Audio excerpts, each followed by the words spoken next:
हल्द्वानी में सरकार के द्वारा लगाए गए खनन पट्टे में बढ़ोतरी को लेकर आज बुध पार्क में खनन माफियों ने एकत्रित होकर सरकार के खिलाफ हुंकार भरी।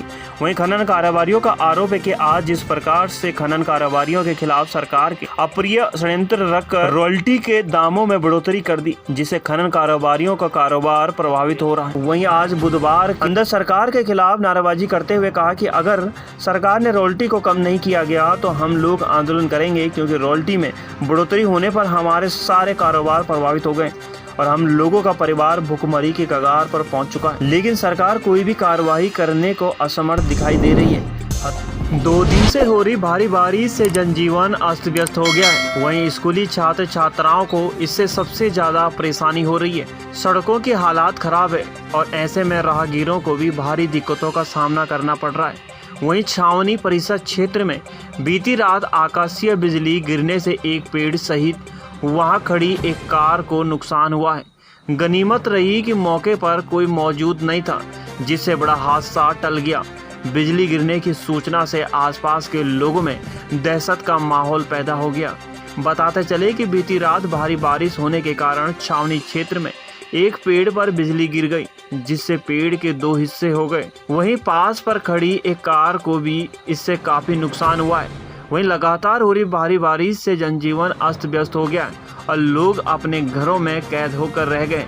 वहीं बारिश के कारण मौसम में भी बदलाव हुआ है और पहाड़ों की रानी मसूरी में ठंड का एहसास होने लगा है। खंड वक्फ बोर्ड के अध्यक्ष सादब शम्स द्वारा पिरान कलियर पर भी की गई अमर्यादित टिप्पणी से बसपा कार्यकर्ता भड़क गए। आक्रोशित कार्यकर्ताओं ने सीएम को ज्ञापन भेजकर वक्फ बोर्ड अध्यक्ष को हटाने की मांग उठाई। बुधवार को तहसीलदार अक्षय कुमार भट्ट को सौंपे ज्ञापन में बसपा कार्यकर्ताओं ने कहा कि उत्तराखंड वक्फ बोर्ड अध्यक्ष द्वारा पिरान कलियर को लेकर अभद्र टिप्पणी की गई है। बसपा इसकी कड़ी निंदा करती है। इस दौरान उन्होंने शीघ्र वक्फ बोर्ड के अध्यक्ष को नहीं हटाने पर आंदोलन की चेतावनी दी है। ज्ञापन सौंपने वालों में पूर्व पालिका अध्यक्ष शमसुद्दीन, डॉक्टर एएमए राहुल हसीन खान, अशरफ एडवोकेट सतपाल, कृष्ण कुमार गौतम, अफ्ताब आलम, कमर अब्बास, साहिब सकलेनी, गौरव कुमार जाटव, मन्नू ठाकुर, जाकिर आदि थे। स्वच्छ भारत स्वस्थ भारत अभियान के अंतर्गत स्वच्छता पखवाड़ा कार्यक्रम का आयोजन किया जा रहा है, जिसके अंतर्गत 17 सितंबर को प्रदेश के सभी शहरी व ग्रामीण इलाकों में जन जागरूक रैली निकाल आमजन को स्वच्छता के प्रति जागरूक किया जाएगा। इसी को लेकर डोईवाला नगर पालिका भी पूरी तरह तैयारियों में जुट गई है और टीम बनाकर स्कूल कॉलेजों में छात्र छात्राओं को जागरूक किया जा रहा है। इस दौरान नगर पालिका के अधिशासी अधिकारी उत्तम सिंह नेगी ने कहा कि नगर पालिका द्वारा लगातार आमजन को स्वच्छता के प्रति जागरूक किया जा रहा है और 17 सितंबर को कई सामाजिक संस्थाओं व स्कूल छात्रों द्वारा मानव श्रृंखला बनाकर स्वच्छता का संदेश दिया जाएगा और पौधरोपण के साथ स्वच्छता अभियान भी चला जाएगा। खबर लक्सर से। लक्सर के व्यापारियों ने नगर क्षेत्र के स्थित एक स्मार्ट पॉइंट पर ग्राहकों को गुमराह करने के आरोप लगाते हुए व्यापार मंडल के तहसील अध्यक्ष अजय वर्मा की अगुवाई में एसडीएम को ज्ञापन सौंपा है। एसडीएम गोपाल राम बिनवाल को सौंपे गए ज्ञापन में व्यापारियों ने बताया कि नगर के गौरधनपुर रोड पर स्थित स्मार्ट पॉइंट के नाम से संचालित निजी संस्थान द्वारा कई प्रकार की ऐसी वस्तुएं जिनका जिंदगी में रोजमर्रा प्रयोग होता है पर कई लुभाने ऑफर दर्शा रखें, लेकिन जब ग्राहक पॉइंट पर पहुंचकर ऑफर वाली वस्तुओं को खरीदता है तो जो पॉइंट के कर्मचारी ऑफर देने से इनकार कर देते हैं। व्यापारियों ने पॉइंट के कर्मचारी पर ग्राहकों के साथ वसूली करने का भी आरोप लगाए। एसडीएम ने मामले की जांच कराकर विधिवत कार्रवाई करने का भरोसा दिया। उत्तराखंड में हुए भर्ती घोटाले में सीबीआई जांच की मांग तूल पकड़ने लगी है। अब विपक्ष ने सरकार से सीबीआई जांच की मांग कर दी है। गुरुवार को हल्द्वानी में नेता प्रतिपक्ष यशपाल आर्य ने प्रेस वार्ता करते हुए कहा कि कई बड़े नेता और अधिकारियों के साथ भ्रष्टाचारियों की फोटो वायरल हो रही है और ऐसे में राज्य की संस्थाओं से निष्पक्ष जांच संदेहजनक है। इस कारण कांग्रेस को एसआईटी और विजिलेंस की जांच पर भरोसा नहीं है। उन्होंने कहा कि उत्तराखंड राज्य में हुई सभी भर्तियों की सीबीआई जांच सिटिंग जज की देखरेख में हो। हाईकोर्ट के सिटिंग जज करे तो जांच में दूध का दूध और पानी का पानी होगा। इस दौरान नेता प्रतिपक्ष यशपाल आर्य ने सरकार से पूछा कि भर्ती घोटाले में लिप्त भ्रष्टाचारियों पर क्या कार्रवाई हो रही है।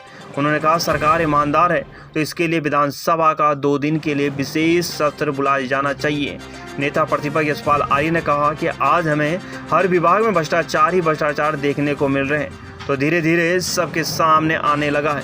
उन्होंने राज्य में भू कानून के पक्ष में बोलते हुए कहा कि उत्तराखंड में जमीनों की अंधाधुंध बंदरबाट हुई है। भूमाफिया कृषि उद्यान के नाम पर अंधाधुंध जमीन खरीद रहे हैं। उन्होंने कहा कि पहला पहाड़ी राज्य है जहां खुलेआम मनचाहे जमीन बिक रही है। इस खरीद को कम करने के लिए उन्होंने राज्य में सख्त भू कानून की मांग की है। तो वहीं हल्द्वानी विधायक सुमित हृदय ने कहा कि उनकी ये मांग है कि भर्ती घोटाले की जांच निष्पक्ष होनी चाहिए ताकि जो भी दोषी हो उसको सजा मिले और प्रदेश के युवा के साथ न्याय हो सके। चंपावत जनपद में कल रात से लगातार बारिश होने से टनकपुर चंपावत राष्ट्रीय राजमार्ग पर विभिन्न स्थानों में पहाड़ी से मलबा गिरने के कारण सड़क बंद हो गई है। स्थिति को देखते हुए जिलाधिकारी चंपावत ने एनएच के अधिकारियों को तत्काल जेसीबी और मैन पावर के साथ सुरक्षात्मक तरीके से सड़क खोलने से संबंधित कार्रवाई करने को कहा गया है। साथ ही जनपद के सभी अधिकारियों को अलर्ट मोड में रहने के निर्देश दिए गए हैं। साथ ही साथ सड़क निर्माणदायी संस्थाओं को सड़क बंद होने वाले संभावित स्थानों पर पूरी मशीनरी एवं मेन पावर के साथ तैयार रहने के निर्देश दिए गए हैं।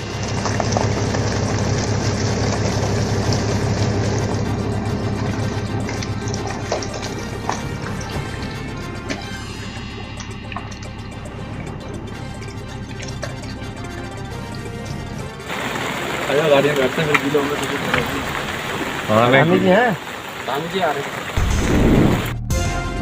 जिस विभाग के लिए रात दिन नहीं देखा, आज वही विभाग के अधिकारियों व शासन प्रशासन के चलते रिटायरमेंट के बाद अपने पैसों के लिए दर दर भटकना पड़ रहा है। ऐसे ही एक अवकाश प्राप्त कर्मचारी रमेश पांडे के साथ हो रहा है। ऐसा तो कितने अवकाश प्राप्त कर्मचारी होंगे जो भटक रहे होंगे। अब श्री पांडे ने शासन प्रशासन को खुली चुनौती दे डाली है। अगर उनका अवकाश प्राप्त दौरान जो धनराशि बनती नहीं दी जाती है तो 2 अक्टूबर को भूख हड़ताल पर बैठने को मजबूर हो जाएंगे।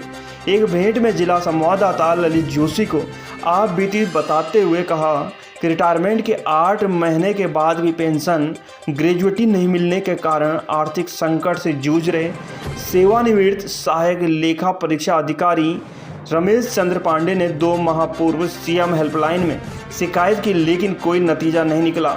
वे 2 अक्टूबर से बुध पार्क हल्द्वानी में आमरण अनशन शुरू करेंगे। इधर निदेशक ऑडिट ने जिला लेखा परीक्षा अधिकारी अल्मोड़ा को शिकायत का तत्काल निराकरण करने का आदेश दिए। अपना उत्तराखंड राज्य बनने पर रिटायरमेंट के बाद पेंशन के लिए भी ऐसी दुर्भाग्यपूर्ण स्थिति का सामना करना पड़ेगा। लगभग 2 माह पूर्व फाइनेंस कंपनी के कलेक्शन एजेंट से हुई करीब 2 लाख की लूट के मामले में पुलिस ने वारदात में शामिल महिला समेत 2 को गिरफ्तार किया। उनके कब्जे से लूट के 3550 रुपये बरामद किए गए। पुलिस क्षेत्र अधिकारी ओम प्रकाश शर्मा ने बताया कि 13 जुलाई को फ्यूजन माइक्रो फाइनेंस कंपनी के कलेक्शन एजेंट अमन शर्मा ने 5 लोगों ने झाड़ी मंदिर शक्ति फार्म के जंगल वाले रास्ते पर तमंचा दिखाकर 1,94,814 रुपये लूट लिए थे। इस मामले में कोतवाली में मुकदमा दर्ज किया गया था। पुलिस ने वारदात में शामिल 5 लोगों को गिरफ्तार कर लिया था। उनके कब्जे से 80,100 रुपये तमंचा व 3 जिंदा कारतूस बरामद किए गए। पकड़े गए लुटेरों ने बताया कि इस लूट की योजना गुरनाम कौर पत्नी मंगत सिंह व मंगल सिंह पुत्र गुरदास सिंह निवासी ग्राम तिलियापुर ने बनाई थी। बताया गया कि इन दोनों ने 5 आरोपियों को तिलियापुर बुलाया वो कलेक्शन एजेंट के बारे में जानकारी देकर लूट की योजना बनाई थी। मंगल व गुरनाम के हिस्से में लूट के 22,800 रुपये आए थे। अब पुलिस ने उन्हें गिरफ्तार कर उनके कब्जे से 3,550 रुपये बरामद की। राष्ट्रीय वाल्मीकि धर्म समाज रावाधस के राष्ट्रीय महासचिव सतपाल वैद्य द्वारा उत्तराखंड की प्रदेश स्तरीय एवं जिला स्तरीय कार्यकारिणी का विस्तार करते हुए जॉनी राजहंस को प्रदेश अध्यक्ष, अमित कुमार को प्रदेश वरिष्ठ उपाध्यक्ष तथा सुरेश ठाकोलिया को प्रदेश महासचिव मनोनीत किया गया। मुरादाबाद रोड पर हरियावाला में आयोजित कार्यक्रम का शुभारंभ भगवान वाल्मीकि के सम्मुख दीप प्रज्वलित कर राष्ट्रीय महासचिव सतपाल वैद एवं प्रदेश अध्यक्ष जॉनी राजहंस द्वारा संयुक्त रूप से किया गया। कार्यक्रम में जिला अध्यक्ष शिवम कुमार रावण, उपाध्यक्ष अमित क्षत्रिय, मोहित पवार, राजेश राज, सोनू सम्राट, दशानंद, अक्षय वाल्मीकि, विकास बाबू, अरुण कुमार, अनमोल कुमार, अंकित कुमार, बिट्टू, अमित कुमार, अभय कुमार, लोकेश, प्रवीण मौर्य, विजय गुप्ता, राकेश कोहली व उमेश कुमार आदि सैकड़ों कार्यकर्ता उपस्थित थे। भारतीय प्रबंधन संस्थान IIM काशीपुर में हिंदी दिवस के अवसर पर शैक्षणिक वर्ष 2022-23 के लिए अपनी पहली पुस्तक प्रदर्शनी आयोजित की गई। बुधवार को आयोजित प्रदर्शनी में हिंदी साहित्य के बारे में जानकारी दी गई। यह कार्यक्रम शैक्षणिक भवन में आयोजित किया गया था, जिसमें छात्रों, संकाय सदस्यों, कर्मचारियों और शोधार्थियों सहित बड़ी संख्या में लोगों ने प्रतिभाग किया। प्रदर्शनी में प्रतिष्ठित लेखकों की लगभग 200 पुस्तकें प्रदर्शित की गई थी। इस अवसर पर लाइब्रेरी कमेटी के चेयरपर्सन प्रोफेसर डॉक्टर कुणाल ने हिंदी दिवस पर सभी को शुभकामनाएं देते हुए कहा कि भले ही हिंदी हमारी मातृभाषा है, किंतु आज भी इसके व्यापक प्रचार प्रसार की आवश्यकता है। लाइब्रेरियन डॉक्टर आसिफ खान ने पुस्तकों एवं उनकी उपयोगिताओं के बारे में जानकारी देते हुए कहा कि इनमें ज्ञान का भंडार है। IIM student first year MBA Akila एवं अमृता कचोले ने भी हिंदी की उपयोगिता पर जोर दिया। इस अवसर पर संस्थान के professor Alka Arya, Jaya Rawat, assistant library information and science educative lucky Dangre, library professional Sanjeev Kumar, library professional Prague Chand, library attendant Vineet Kumar, library attendant staff सदस्य उमा शंकर सिंह, प्रकाश चंद्र व मनोज आदि मौजूद रहे।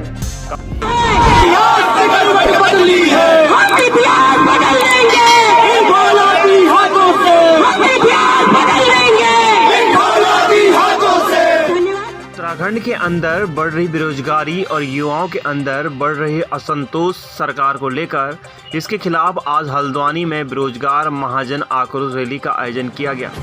युवाओं द्वारा उसमें अलग अलग संगठन के लोगों ने भागीदारी की। युवा नेता सुब्रत विश्वास ने कहा कि अगर बीजेपी भर्ती घोटाले खिलाफ CBI जांच नहीं बैठती और उत्तराखंड के अंदर हो रहे भ्रष्टाचार का कोई उपाय नहीं निकलता है, तो मजबूरन हम सभी उत्तराखंड वासियों को रास्ते में उतारकर अनिश्चित काल आंदोलन करना पड़ेगा, जिसका जिम्मेदार शासन और प्रशासन होगा। उत्तराखंड बनाने में जो कुर्बानी हमारे उत्तराखंड के वासियों ने दिया, वो कुर्बानी हम बेकार नहीं जाने देंगे, चाहे हमें किसी भी हद तक जाना पड़े। युवा और समाज सेवियों ने सरकार के खिलाफ मुहिम खोला और बोला कि बीजेपी कांग्रेस ने जब से उत्तराखंड बना है तब से उत्तराखंड वासियों को लूट रही है। बेरोजगार और पलायन चरम सीमा पर है। भ्रष्टाचार उत्तराखंड के अंदर एक कारोबार बना दिया है। बीजेपी और कांग्रेस के खिलाफ उत्तराखंड के युवा रास्ते पर उतर रहे हैं। बीजेपी कांग्रेस भ्रष्टाचार के मामले में एक सिक्के के दो पहलू हैं। लक्सर से पथरी थाना क्षेत्र के फुलगढ़ और शिवगढ़ गांव में कच्ची शराब पीने से कई लोगों की मौत हो जाने के बाद से ही पुलिस ने अवैध और कच्ची शराब कारोबार के खिलाफ महाअभियान चला रखा है। इस मामले में मुखबिरी के अलावा ड्रोन कैमरे से भी निगरानी की जा रही है। लक्सर पुलिस को ड्रोन कैमरे की फुटेज से बड़ी सफलता हाथ लगी है। लक्सर के ही प्रतापपुर गांव के जंगल में नदी किनारे झाड़ झंकार के बीच शराब माफियाओं द्वारा भट्टी लगाकर बड़े पैमाने पर कच्ची शराब के उत्पाद किए जा रहा था। फुटेज की मदद से पुलिस ने मौके पर छापा मारकर 1000 लीटर से ज़्यादा कच्ची शराब बरामद की तथा 5000 लीटर से अधिक कच्चा लहन नष्ट किया। इस दौरान शराब माफी बच के भागे, उनकी तलाश की जा रही है। शिशु विद्या मंदिर कोटी इंटर कॉलेज अठूरवाला में राष्ट्रीय शिक्षा नीति एवं भविष्य का भारत विषय के अंतर्गत शिक्षा संवाद कार्यक्रम का आयोजन किया गया, जिसमें बतौर मुख्य अतिथि के रूप में डॉक्टर रमेश पोखरियाल निशंक उपस्थित रहे। इस दौरान डॉक्टर निशंक ने राष्ट्रीय शिक्षा नीति 2020 और भविष्य का भारत विषय पर विद्यार्थियों के साथ संवाद किया। उन्होंने कहा कि 21वीं सदी का ज्ञान एवं तकनीकी आधारित विश्व भारत की ओर काफ़ी उम्मीद भरी दृष्टि से देख रहा है। इसी को दृष्टिगत रखते हुए हमने प्रधानमंत्री नरेंद्र मोदी के नेतृत्व में NEP 2020 को संस्तुति प्रदान की थी। नई शिक्षा नीति में शिक्षा, विज्ञान और संस्कृति 3 आधार हैं, जिसमें 2021वीं सदी का ज्ञान, समग्र ब्रह्मांड का ज्ञान, अपनी संस्कृति के साथ बच्चों का समग्र विकास होगा। साथ ही कहा कि भारत के युवा वर्ग को कौशलकारी शिक्षा प्रदान करने का जो प्रण देश के प्रधानमंत्री ने लिया है, उसमें हम सभी की सहभागिता की जरूरत है और भारत को पुनः एक बार फिर से विश्व पटल पर अग्रणी देश बनाया जाएगा। और हर युवा को तकनीकी प्रशिक्षण किस तरह से मिल सके, सरकार लगातार ऐसे प्रयास कर